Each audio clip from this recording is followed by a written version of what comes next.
하나님의 사랑을 받는 증거, 고난이라는 제목으로 하나님 말씀을 선포합니다. 욥기서 본문인데 아침에 집사람과 밥을 먹다가 제가 오늘 욥기서 설교를 한다고 해서 당신은 욥의 고난에 대해서 어떻게 얘기하느냐, 어떻게 생각하느냐 제가 물었습니다. 고난이 징글징글하지요. 그러더라고요. 맞습니다. 고난 좋아하는 사람 아무도 없습니다. 더군다나 욥이 받았던 그 고난은 이루 말로 다 할 수 없이 컸습니다. 그런데 집사람이 저보고 그래요. 나는 별로 그렇게 죄 지은 게 없는데 당신 때문에 고난을 더욱더 많이 받았다고. 예, 맞습니다. 인정합니다. 그렇지만은 그래 따지면은 욥은 진짜로 고난받을 이유가 없었잖아요. 예. 우리가 내가 의인이다라고 자처하는 그 사이에 하나님은 그렇게 말씀을 안 하셔요. 세상에 여러분 공짜 없잖아요. 죄를 지으면은 우리 도스토옙스키의 죄와 벌이라는 소설에 보더라도 뭐라고 했습니까? 죄를 지으면 뭘 받아요? 벌 받는다고. 소설 제목도 그래요. 그런데 성경도 같은 말씀이에요. 예레미야 애가 3장에 보면은 살아있는 사람들은 자기 죄로 인해서 벌을 받는데 어찌 하나님을 원망할 수 있겠느냐, 그 말씀이 나와요. 그래서 우리가 스스로 자기 행위를 돌아보고 여호와께로 돌아가자라고 예레미야 애가서 3장에 그 말씀이 나와요. 맞는 말씀이잖아요. 요즘 우리가 성경 읽기 하는데 욥기서를 읽고 있죠. 은혜가 됩니다. 제가 이 욥기서 읽을 때마다 느끼는 게 있어요. 한 번 읽고 두 번 읽고 거듭 읽을 때마다 욥이 왜 그렇게 고난을 많이 받았을까? 그렇게 욥이 고난을 받을 만한 이유가 있었을까? 라고 한번 생각해 보는 거예요. 도대체 하나님은 어떤 심술쟁이시길래 의인이라고 하나님께서 칭해 주신 그 욥을 저렇게까지 저런 고통을 주실 수 있는가? 왜 아무 죄도 없는 욥에게 저런 극한의 고통을 주셨을까? 욥이 가지고 있던 13,000마리의 양과 소와 나귀와 모든 것들 다 뺏어가시고 사랑하는 자식 10명을 다 데려가시고 몸에 피부암이 나가지고 악창으로 몸을 박박 끓는, 그래서 아내가 하나님 저주하고 차라리 죽어버려라. 네가 믿는 하나님이 그런 분이라면 차라리 죽고야 말지. 그렇게 얘기 들었던 욥입니다. 그러면 우리가 욥의 입장을 생각해 볼 때 욥의 고통을 우리가 이기고 당할 자가 누가 있겠습니까? 여기에 욥의 고난을 당해본 분이 아무도 없잖아요. 그런데 요즘 뉴스 보니까 사는 것이 너무 고통스러워가지고 극단적인 선택을 하는 사람들이 뉴스에 계속 나와요. 더군다나 더 안타까운 것은 뭐냐니까 젊은 사람들이, 미래의 다음 세대들이 차 안에서 3명이 막 그렇게 20대가 죽어나가고 목숨을 스스로 끊고 하는 이런 걸 볼 때 너무 안타까워요. 욥의 신앙의 결정체가 뭐냐? 왜 욥기서가 중요하냐? 욥은 아무 죄도 없이 고난을 받았는데 욥기서 1장 22절에 욥 신앙의 최고봉이 나와요. 여러분 성경을 한번 보세요. 욥기서 1장 22절에 보니까는 이 모든 일에도 욥이 죄를 짓지 아니했대요. 이게 핵심이란 말이에요. 하나님을 향하여 어리석게 원망도 안 했다고 얘기합니다. 여러분, 아니 사람이라면 어찌 원망이 안 되겠어요?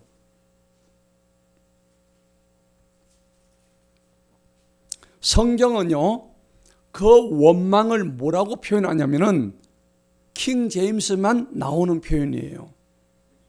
킹 제임스 성경에만 나오는 표현인데 어리석은 원망이라고 분명히 표현되어 있습니다. 우리가 보는 성경에만 그렇게 되어 있다고. 이 원망이 어리석다라고 표현이 되어 있다고요.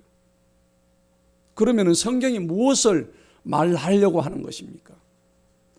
네가 원망하는 것은 그게 자체가 어리석다는 얘기입니다. 이쯤 되면은 이 욥의 고난에 무슨 뜻이 있지 않겠는가 하는 것을 우리가 알아차려야 되는 거예요. 욥이 그 정도로 고통을 당하고도 하나님을 원망하는 게 어리석다고 성경에 표현되어 있는데, 그 정도로 이해할 정도면은 하나님께서 뭔가 우리한테 메시지를 준비하고 계시다는 것을 알아야 되는 거예요. 우리가 신앙생활하면서 원망 많이 하죠. 저도 원망 많이 했어요. 사업하다가 몽땅 다 뺏기고 친구한테 사기당해가지고 미국에 가가지고 왔다 갔다 하면서 그 사업 한번 해볼 거라고 했는데 결국은 하나님께서 다 치시더라고요. 다 하고 그냥.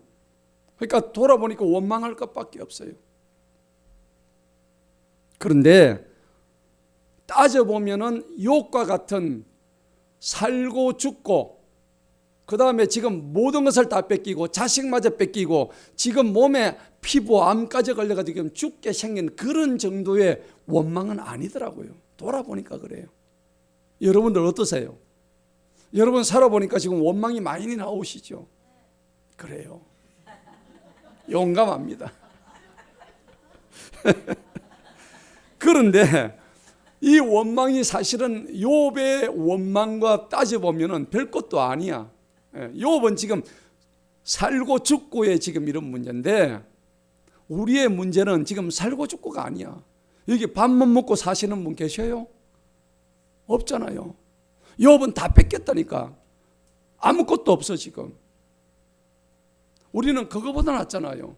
그래도 우리는 일할 수 있고, 그래도 우리는 건강 가지고 있고, 내 발로 지금 교회 나올 수 있고, 얼마나 감사해요. 그런데 우리는 원망하는 이유가 뭐냐? 별 것도 아닌 겁니다. 생존의 문제가 아니라 자기 욕심이 덜 채워짐으로 인해서 거기에 대한 불평이 나오는 거예요. 욥의 원망하고는 차원이 다르다는 거예요. 아주 사소한 문제예요.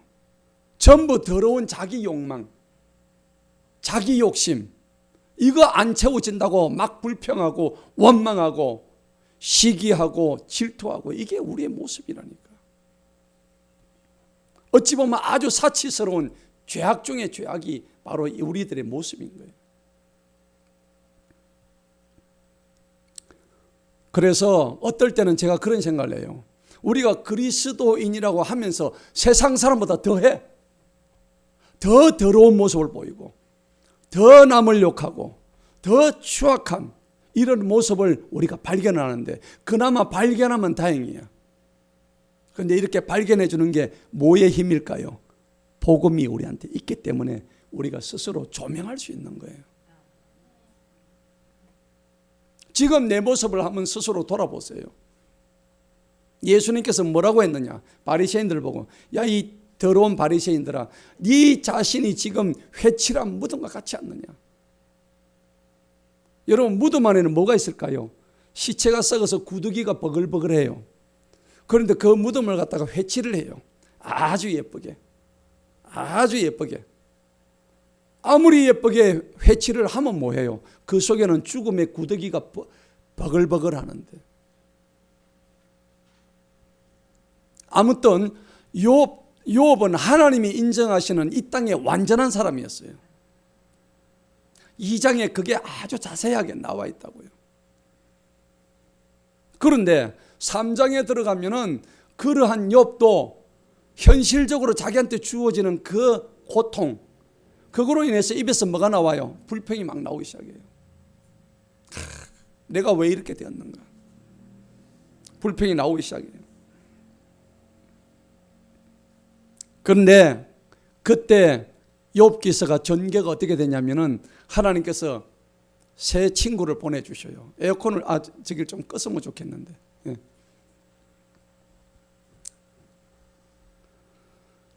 그도 인간인지라 이렇게 불평이 나오는데요. 여러분, 욥의 세 친구 엘리바스, 발닷, 소발, 이 세 친구가 찾아와 가지고 위로해 준다고 찾아와요. 그런데 그 세 친구가 사실은 어떻게 해요? 위로가 되었습니까? 위로가 안 되었죠. 그들은 하나님께서 욥에게 주신 고난의 참뜻을 제대로 이해를 못했어요. 잘 알지도 못한 상태에서 오직 자신들이 경험했던 것만 가지고 그 프레임을 가지고 욥에게 들이밀었던 거예요. 그러니까 욥이 어떻게 해요? 나는 죄가 없어. 그러니까 친구들하고 서로 열띤 논쟁만 벌어지는 거예요. 서로 변론만 하는 거예요. 그러다가 이제 막판에 들어가면은 엘리오라는 사람이 나타나죠. 나타나가지고 싹 정리를 해줍니다. 그러고 난 뒤에 마지막으로 하나님이 나타나셔가지고 욥과 그 세 친구들의 잘못을 전부 지적해 주십니다. 그리고 마지막에는 욥에게 큰 복을 내리시고 이 욥기서가 마무리가 됩니다. 여러분, 욥기서의 가장 큰 주제가 뭘까요? 가장 큰 주제는 예수님의 고난을 통한 하나님의 사랑을 나타내시는 인류의 구속사입니다. 인류를 구원하시는 하나님의 역사가 욥기서 안에 들어있는 거예요. 이게 무슨 말일까요? 우리가 알다시피 요한복음 5장 39절에 이 성경은 전부 다 누구에 관한 이야기라고? 예수님에 관한 얘기예요. 욥기서 1장 8절에 보면 욥은 완전한 의인이었다고 했다. 악에서 떠난 자라고 했습니다. 그렇다고 해서 그가 처음부터 의인은 그런 게 아닙니다. 그도 하나님을 만나기 이전에는 의인이 아니었어요. 악에서 떠난 존재는 오직 하나님 한 분밖에 없습니다. 그런데 중요한 게 있어요. 하나님께서 욥을 악에서 떠난 자로 여기시는 겁니다. 욥을 악에서 떠났다고 여기시는 거예요. 왜 그럴까요? 이유가 있습니다. 하나님께서 욥을 택하셨기 때문입니다.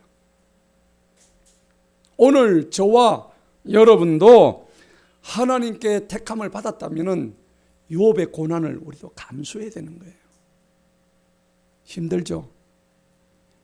우리가 택함 받았기 때문에 욥의 고난을 감수한다는 게 얼마나 힘든 일일까요? 진짜 무지무지 힘든 일이에요.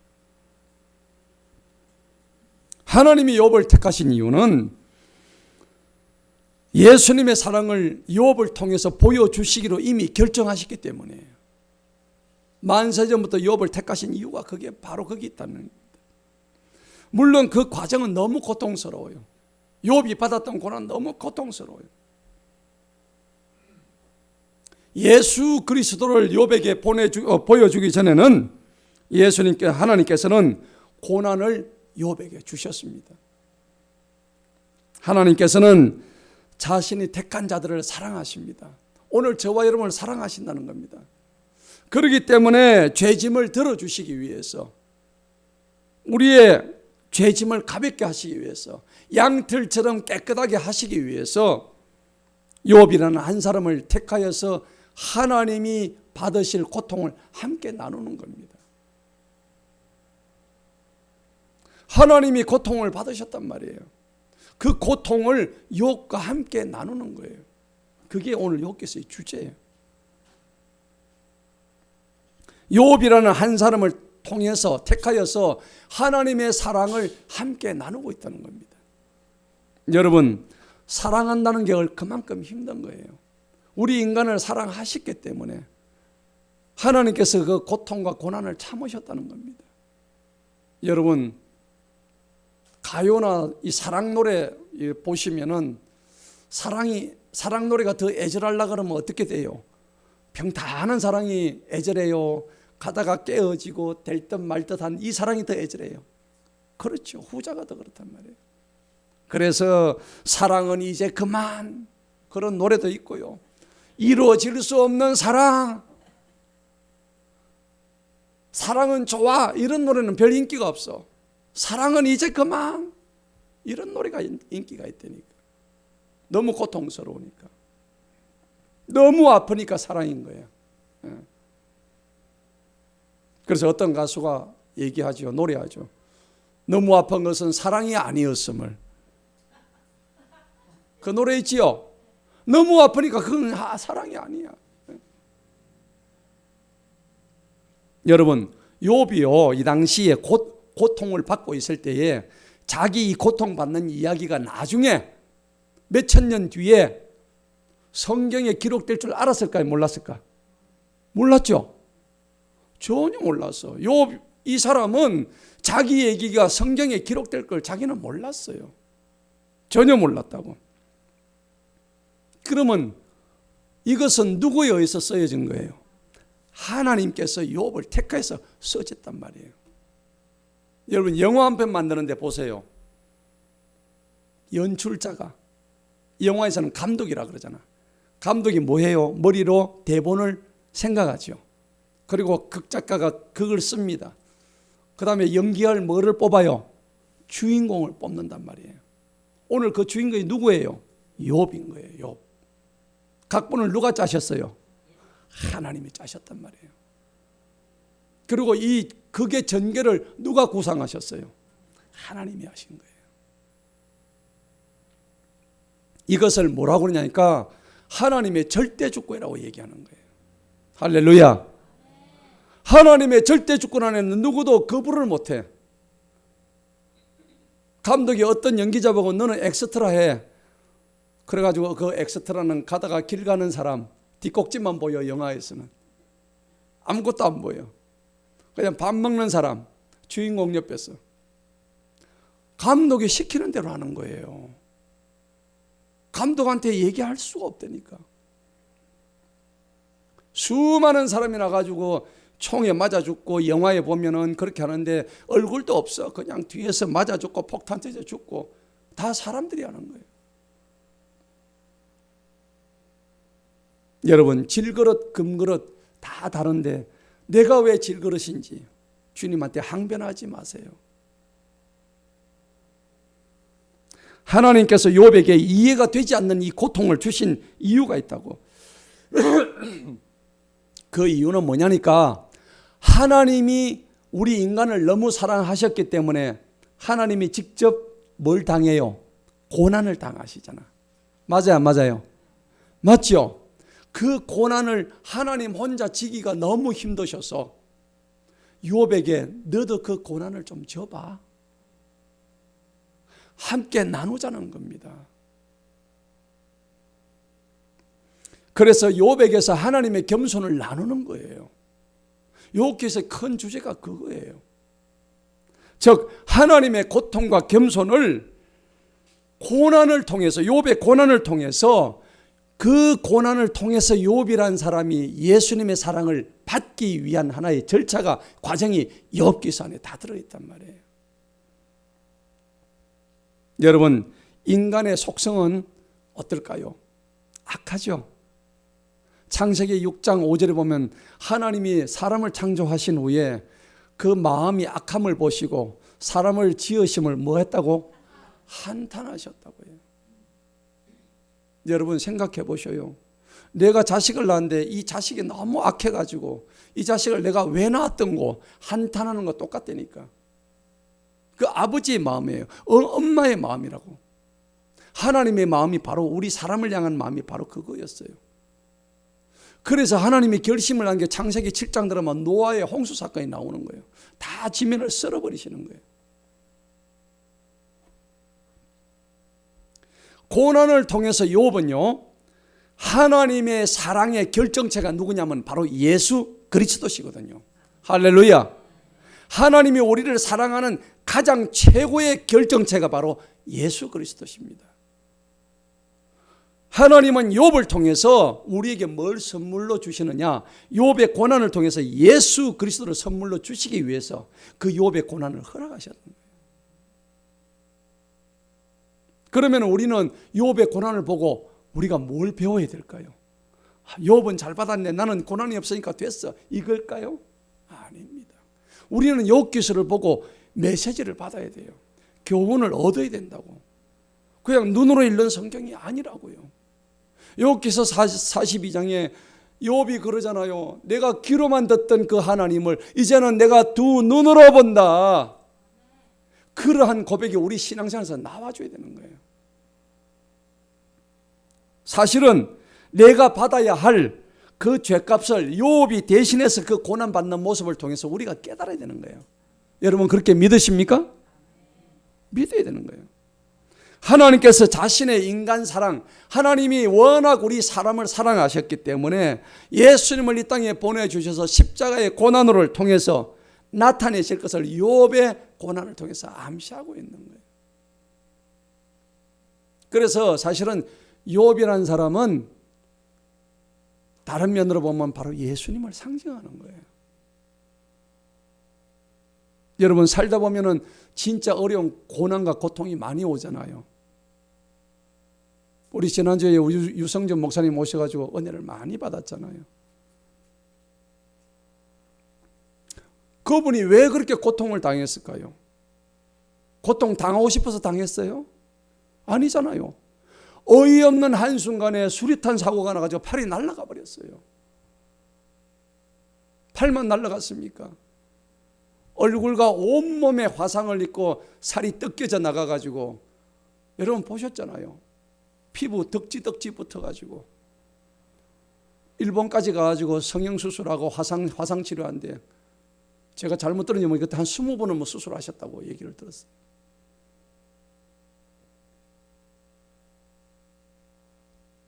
정말 알 수 없는 불행과 고통이 그분을 통해서 찾아왔을 때에 그분이 통합병원에서 하나님을 만난 거예요. 여러분 이지선이 아시죠? 네. 지선아 사랑해라는 책이 나왔잖아요. 그런데 그 책을 보면은 그래요. 하나님께서 그 이화여대 지선이가 얼마나 이뻐요. 정말 이화여대 학생인데 아주 이뻤어요. 그런데 차를 타고 가다가 뒤집어져 가지고 그 차에 오빠하고 같이 탄 차에 불이 붙었어요. 얼굴이 5도 화상을 입고 중증 화상을 입어가지고 얼굴을 완전히 그냥 다 뜯어내고 새로 살을 붙이고 해가지고 거기도 한 20몇 번 수술을 했어요. 하고 나니까 자기가 거울을 보니까 놀래버렸어요. 얼굴이 이건 사람의 얼굴이 아니야. 괴물 딱지야. 그런데 지금 그 이지선 그 사람이 지금 이화여대 교수가 됐어요. 이번에. 수많은 화상 환자, 수많은 불의의 사고의 환자들에게 그가 소망의 아이콘이 되었고 믿음의 아이콘이 되었고 신앙의 진정한 아이콘이 되었습니다. 오늘 우리는 고난 속에서 신앙인으로서 어떤 태도와 행동을 보여야 될지 오늘 욥의 신앙을 통해서 우리가 교훈을 받아야 하는 것입니다. 그렇습니다. 하나님께서 우리에게 고난을 허락하시는 이유는 단 한 가지밖에 없어요. 뭘까요? 하나님의 결정체인 예수 그리스도의 사랑을 너희가 고난을 통해서 받으라는 겁니다. 할렐루야. 여러분 받으실 마음의 준비가 되어 있어야 되는 거예요. 그 예수 그리스도를 간절히 만나도 또 받아들일 수 있게 하기 위해서 고난을 허락하시는 거예요. 다른 이유가 없습니다. 우리는 고난을 통해서만 예수 그리스도를 받을 준비가 된다는 겁니다. 그냥 받아지는 게 아니에요. 세상에 공짜 없다니까요. 하나님의 겸손, 고통을 통해서 우리는 연단되는데 우리가 받는 연단이라는 최고 봉에는 누가 계시냐면 항상 예수 그리스도가 있다는 겁니다. 우리가 고난을 받으면서 하나님을 떠난 경우 있어요. 하나님이 잊어버리는 경우도 있다고요. 그랬을지라도 하나님은 나는 하나님을 떠났지만은 하나님은 잠시도 나를 떠난 적이 없어요. 저의 삶을 돌아봐도 그래요. 저는 거의 한 25년 동안 하나님을 떠나 있었어요. 오래됐죠. 이런 자가 지금 목사를 하고 있다니까요. 말이 됩니까? 하나님을 떠났던 자가. 심지어는 제가 3대째 모태신앙인데 하나님을 떠나가 법당에 가서 절을 했다니까요. 참 부끄러운 얘기입니다. 대제문에 갖다 놓고 고사도 지냈다고요. 하나님은 그러한 나에게 하나님께서는 불쌍히 여기시고 돌아오기만을 바랐던 그 하나님이신 겁니다. 우리가 하나님을 잊고 있을 때라도 하나님은 우리를 늘 바라보고 계신다는 사실을 기억하시기 바랍니다. 무한한 사랑과 겸손으로 우리를 늘 바라보고 계신다는 겁니다. 고난 중에 내가 하나님을 떠난 시간이 사실은 떠난 시간이 아니었어요. 하나님 손안에 있는 시간이었음을 저는 다시 한번 느낍니다. 우리가 살면서 어려운 일을 당하는 이유는 뭐냐? 하나님을 만나고 하나님을 가까이 하도록 예수 그리스도를 만날 수 있도록 하나님께서 미리 준비하신 그런 고통과 어려움들이에요. 그런 고통과 어려움이 없었더라면 우리는 하나님을 만날 수가 없어요. 그렇기 때문에 욥기서 주제가 뭐냐? 고난 그 자체가 주제가 아니에요. 우리가 욥기서만 그냥 고난이라고 생각하는데 고난 그 자체가 주제가 아닌 겁니다. 그 안에는 고난을 가장하는 하나님의 축복이 들어있고 고난을 가장하는 하나님의 사랑이 그 안에 욥기서 안에 다 들어가 있는 거예요. 우리 인류를 구속하시는 하나님의 구속사가 욥기서 안에 다 들어가 있는 거예요. 하나님에 의해서 선택받은 우리 그리스도인이 내가 겪는 그 고난을 통해서 최종적으로 하나님의 사랑을 받는 과정이 바로 욥기서의 주제예요.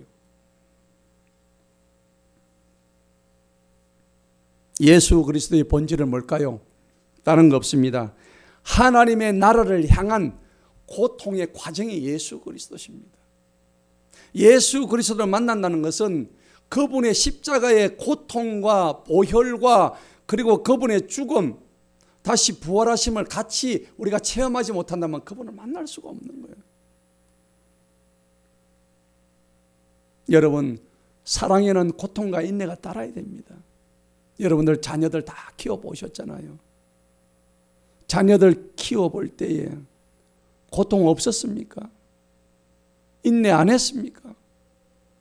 그런데 사랑 없는 고통과 인내는 없는 거예요. 사랑이 들어가지 않은 고통과 인내는 없는 거예요. 하나님의 사랑도 욥을 향한 고난도 하나님의 그 크신 사랑 이외에는 답이 없다는 겁니다. 이 세상에서 하나님의 궁극적인 사랑이 다 이루어지기 위해서는 하나님의 사랑이 이 땅에서 이루어지기 위해서는 하나님 자신의 극한의 고통이 필요했던 거예요. 우리를 위해서 죽어주신 그 십자가 처형의 고통이 예수님을 통해서 이루어졌다는 겁니다. 그래서 우리에게 욥기와 같은 고난이 필요한 거예요. 하나님의 겸손과 고통 없이 예수 그리스도를 받을 수도 없고 받았어도 안 됩니다. 그냥 편안하게 예수 그리스도를 받을 수가 없단 말입니다. 오늘 본문 욥기서 5장 17절에서 27절도 같은 의미예요. 17절을 보겠습니다. 자, 17절을 보니까는 분명히 말씀합니다. 보라, 하나님께서 바로잡아 주시는 자는 행복하도다. 그런즉 너는 전능하신 분의 징벌을 멸시하지 말라. 사람들은 각기 제갈 길로 뿔뿔이 흩어져요. 마치 목표를 잃은 양들과 같이 목자 없이 멸망의 낭떠러지로 막 달리고 있단 말이에요. 어디로 가는지도 모르고. 우리에게 나오는 것은 악한 생각뿐이기 때문입니다. 오늘 17절의 말씀이 전능하신 분의 징벌을 결코 가볍게 여기지 마라. 하나님은 고난과 징벌을 통해서 우리를 바로 잡으시는 줄 믿으시기 바랍니다. 로마서 8장 17절에 우리가 자녀라면은 그분과 함께 영광을 받기 위해서 고난도 같이 받아야 되느니라. 할렐루야. 여러분, 영광 받기 위해서는 고난도 같이 받아야 된다고 오늘 성경이 분명히 말씀하고 있습니다. 18절을 보시겠습니다. 그분께서는 아프게 하시다가 싸매시고 상처를 내시다가도 그분의 손으로 온전하게 하시기 때문이다. 이게 하나님의 마음이에요. 언제까지나 우리에게 고통을 주는 그런 하나님이 아니란 얘기입니다. 우리는 남의 불행을 이야기하면서 우리는 그 사람을 오늘 욥의 세 친구처럼 위로한다고 하면서 정작 그 사람의 상황을 그 사람에게만 적용하고 나의 교훈으로 받지 않는 사람이 있어요. 잘못된 것입니다. 정작 자기 자신에 대한 성찰에 초점을 맞추지 않는 그런 어리석음을 범해서는 안 됩니다. 욥의 세 친구들이 욥을 위로하러 왔다가 오히려 욥을 비난하는 장면을 보면서 애초부터 욥과 세 친구의 신앙의 특성이 달랐다는 것을 우리가 깨달아야 합니다. 근본적으로 달랐다는 거죠. 욥은 어떤 신앙을 가지고 있었냐니까 하나님과의 관계가 중심이 되는 신앙이었습니다. 욥이 답답했어요. 하나님, 내가 고난 받는 것은 괜찮아요. 왜? 욥은 입으로 범죄하지 않았거든요. 그런데 욥이 진짜로 답답했던 게 있었어요. 내가 고난 때문에 답답한 게 아니라 왜 이 고난을 주셨는지에 대해서 하나님이 아무 말씀을 안 하시니까 너무 답답했던 거예요. 여러분도 그러한 상황이 되면은 왜 이러한 상황을 주셨을까요? 라고 여러분들이 하나님과의 관계가 뭔가 끊어진 느낌. 왜 나한테 이런 묵묵부답으로 아무 말씀도 안 하시는가요? 왜 이런 고통을 주셨나요? 하나님이 아무 말씀도 안 하시니까는 욥이 절망이 오는 거예요. 하나님과의 관계가 단절된 줄로 알고 너무 답답한 심정이었어. 욥이 고난 때문에 하나님을 원망한 게 아니에요. 그런데 새 친구들은 어떻습니까? 와가지고 기껏 하는 소리가 네 죄 때문에 지금 죄값을 받았다고 그러잖아요. 욥은 그런 생각 안 하고 있습니다. 그 고난에 대해서 불평해 본 적이 없다고요. 오히려 그 새 친구들은 기복주의 신앙을 가졌어요. 네가 하나님을 잘 믿었더라면 복을 받았는데 이렇게 벌 받는 거 보면 너는 하나님 잘못 믿었어 라고 정죄를 해버렸단 말이에요. 율법으로 정죄를 해버렸어요. 그래서 얘들은, 이 새 친구들은 기복주의와 율법주의가 혼합되어 있는 잡탕주의예요. 어쩌면은 의인은 복받고 죄인은 벌받는다는 이런 이분법적인 생각을 가지고 그 잣대를 욥에게 들이댔던 것입니다. 결국 저들의 관심사가 뭐냐? 현세의 축복이에요. 지금 사는 세상에서 내가 잘 먹고 잘 살고 복 받는 거, 이게 최고다는 얘기입니다. 그렇기 때문에 가장 힘들고 두려운 것이 저들이한테는 뭐냐? 재앙받고 고난받는 게 제일 힘들어요. 욥은 그게 아닌데. 그들이 하나님을 믿는 이유는 하나님의 징벌을 피하고 이 땅에서 고난 없이, 고난 아예 없이 복만이 받는 거, 그게 자기들의 신앙의 목표였다는 얘기입니다. 이건 아니죠. 욥과 세 친구의 신앙의 포인트가 이미 달랐다는 겁니다. 욥이 하나님께 불만을 토로하면서 항변을 하고 있지만은 그의 신앙에서 가장 중요한 것은 자기가 아니었어요. 하나님 자신이었어요. 하나님과 떨어질래야 떨어질 수 없는 친밀한 관계가 제일 중요했다는 얘기입니다. 오늘 그러한 관계가 저와 여러분 속에 있기를 축복합니다. 그렇기 때문에 하나님은 그런 욥의 신앙의 중심, 마음의 중심을 보시고 그를 순진하고 정직한 사람이라고 하나님이 인정해 주셨다는 것입니다. 그런데 우리는 어떨까요? 조금만 고난이 오면은 하나님이 어디 계십니까? 벌써 도망가기 바쁩니다. 신발을 거꾸로 신으러요. 다 하나님을 떠나버려요. 사실 욥기서는요, 신학적으로 얘기하면 신정론이에요. 신정론. 신정론이라는 뜻이 뭐냐? 신자의 발을 정자예요. 하나님이 진짜로 올바른 신이신가? 그래, 신 맞다. 하나님은 언제나 옳다라고 말하는 신정론을 얘기하는 거예요. 이게 무슨 말이냐? 하나님께서 선과 악을 만드셨다면은 왜 잘 살고 있는 아무 죄도 없는 욥한테 악을 허락하셨냐 이겁니다. 이게 신정론적인 입장에서 본다면은 이해가 안 되는 부분이에요. 여러분, 아무 잘못도 없는데 옆 사람이 와서 치고 때리고 하면 기분 좋아요? 안 좋죠. 정의가 사라지는 것 같잖아요. 도대체 이게 지금 정의가, 이 나라 정의가 어디 있는 거야? 항변하잖아요. 아니, 하나님은 사랑의 하나님이라 해놓고 아무 죄도 없는 욥한테 이렇게 극심한 고난을 갖다가 고통을 주실 수가 있는, 이 하나님 맞는가? 나는 하나님, 그런 하나님 안 믿어. 욥기서 보고 사람들이 다 떠나버렸어요. 사람들이. 여러분 그런 말 들어보셨어요? 앞에까지 잘 보다가 욥기서를 읽자마자 도대체 하나님이 이런 하나님은 나는 이거 안 믿는다. 욥기서 딱 읽다가 말고 그냥 하나님을 떠나버려요. 이런 분이 있다는 걸 제가 얘기 많이 들었습니다. 그래서 사랑의 하나님께서 어떻게 순전하고 정직했던 욥에게 악을 내리셨을까? 이게 신정론입니다. 성경적인 신정론인데 결론은 뭐냐? 하나님이 우리에게 어떤 환경을 허락하시더라도 신정론의 핵심은 하나님은 언제나 오르시다는 겁니다. 할렐루야.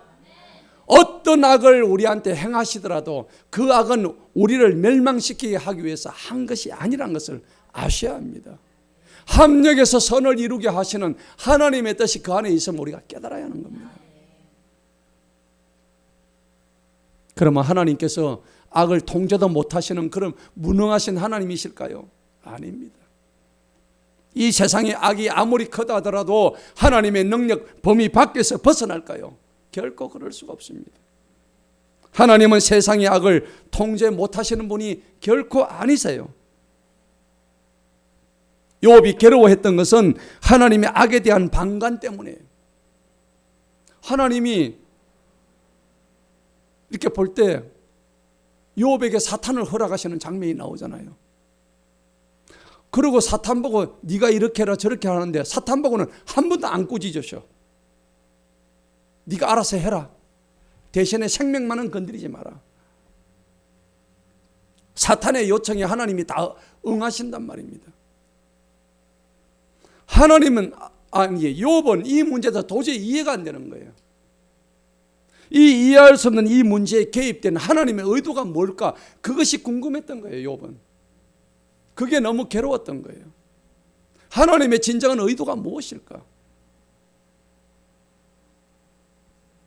여러분, 성경에 보면 가인이 아벨을 죽이잖아요. 죽여놓고 잘 살아요, 못 살아요? 잘 삽니다.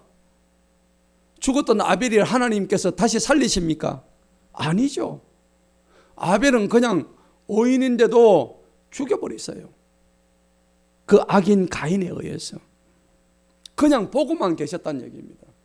도대체 하나님은 어디 계신가 이거죠. 그런데 이 문제, 여러 가지 문제에 대한 힌트는 놀랍게도 어디에 있느냐면은 바로 예수 그리스도에 있다는 겁니다. 왜 그러냐? 이 세상 악을 계속 방관하시던 하나님께서 역사상요 돌아보면 가장 완전한 악에 눈을 감으신 사건이 있어요. 여러분, 역사적으로 볼 때 가장 완전하고 추악하고 그 다음에 진짜 누구도 부정하지 못할 그런 더러운 악에 의해서 하나님의 정의가 밟히는 그런 사건이 있었어요. 그 사건이 무슨 사건일까요? 바로 예수님이 십자가에 못 박히는 사건이었어요. 예수님은 완전하신 신이셨습니다. 완전하신 인간이었습니다. 인간의 모습으로 이 땅에 와가지고 온갖 고통을 처참히 당하시면서도 가장 완전하고 잔인한 악에 완전히 하나님은 눈을 감아버렸어요. 예수님이 죽든 말든 십자가에 못 박히든 말든 하나님은 팔짱만 끼고 이렇게 계셨다는 얘기입니다. 왜 그랬을까요?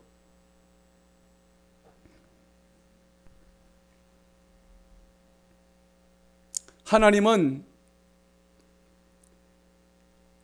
완전한 의인이었지만은 완전한 악인의 손에 예수님을 맡기심으로 인해 가지고 예수님께서도 그 엄청난 고통을 당하시면서 십자가에서 못 박히시면서 마지막 숨을 거두면서 엘리 엘리 라마 사박다니.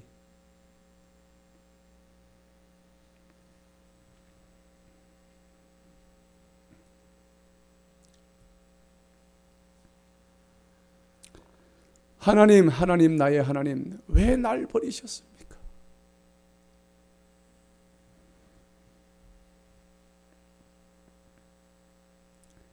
그 마지막 숨을 거두는 그 장면에서도 하나님은 한 점도 죄가 없는 그 의로우신 예수님을 한마디도 하시지 않고 완전히 침묵하시고 눈을 감으셨습니다. 예수님이 죽도록 내버려 두셨다.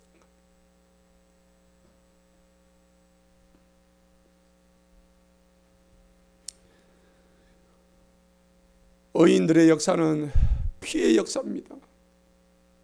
의인들이 이 땅을 지켜온 모든 역사는 피가 들어 있습니다.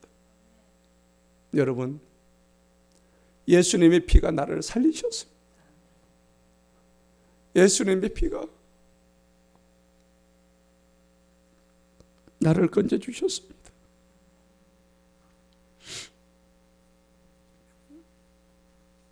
우리가 살다 보면은 이해할 수 없는 큰 불행을 당한 사람들에게 욥의 친구들처럼 마음대로 지적하고 정죄하고 공평하신 하나님 편을 드는 것처럼 굴었던 내 자신을 회개하시기 바랍니다.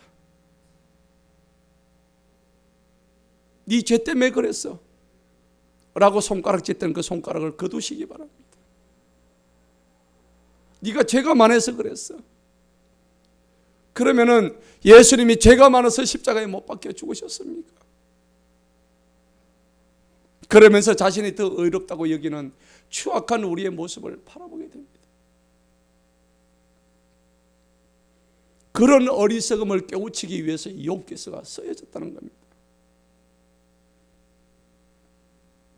욥기서 마지막 부분에 하나님이 직접 나타나십니다.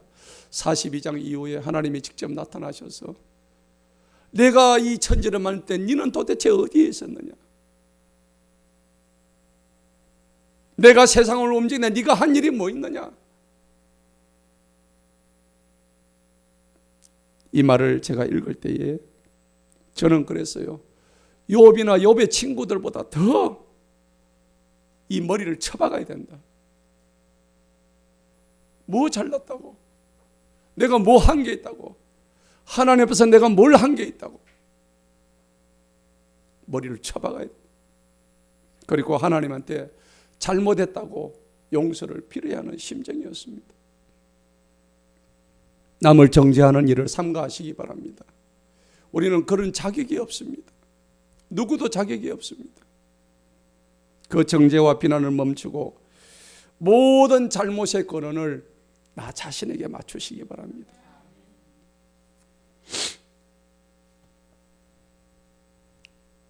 자신한테 그런 남이 당했던 큰 불행이 자신한테 안 왔다는 것을 감사도 여기지 마시기 바랍니다.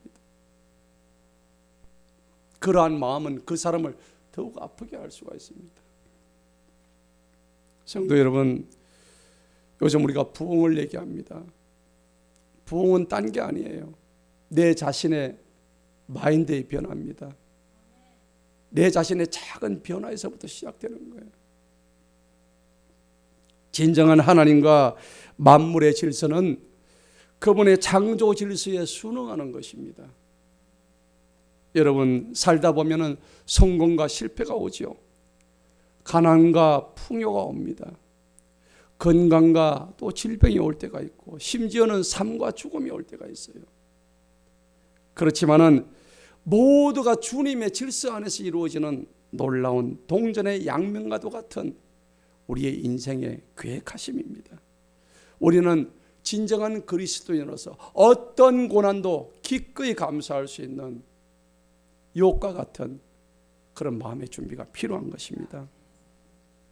아무리 우리가 큰 고통을 겪은들 예수님께서 겪으셨던 그 십자가 고통만큼 더 큰 고통은 없을 것입니다. 오늘 설교 제목이 하나님의 사랑을 받는 증거, 바로 고난입니다. 시편 119편 71절에 고난당한 것이 내게 유익이다. 이로 인해서 내가 주님의 뭘 배워요? 율례를 배웠도다. 감사하시기 바랍니다. 우리 오늘은 감사를 발표하는 날이에요. 너무 감사할 게 많지 않습니까? 우리 속에는 악을 제거하기 위해서 해야 될 일은 내 마음의 작은 변화부터 시작하는 것입니다. 그 변화는 가장 중요한 예수님이 지셨던 십자가를 지는 일입니다. 내가 십자가를 지어야 돼요.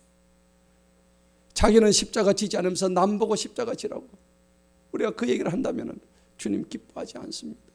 내가 먼저 십자가 지고 내가 먼저 죽고 내가 먼저 엎드릴 때에 내가 먼저 내 머리를 쳐박을 때에 하나님께서 나를 돌아보시는 것입니다. 오늘 고난이란 것은 고난으로 끝나는 것이 아니라 하나님의 진정한 사랑을 받는 증거다 하는 것을 욥기서를 통해서 다시 한번 깨달으시고 날마다 승리하는 우리 모두가 되기를 주님 이름으로 축원합니다. 기도하시겠습니다.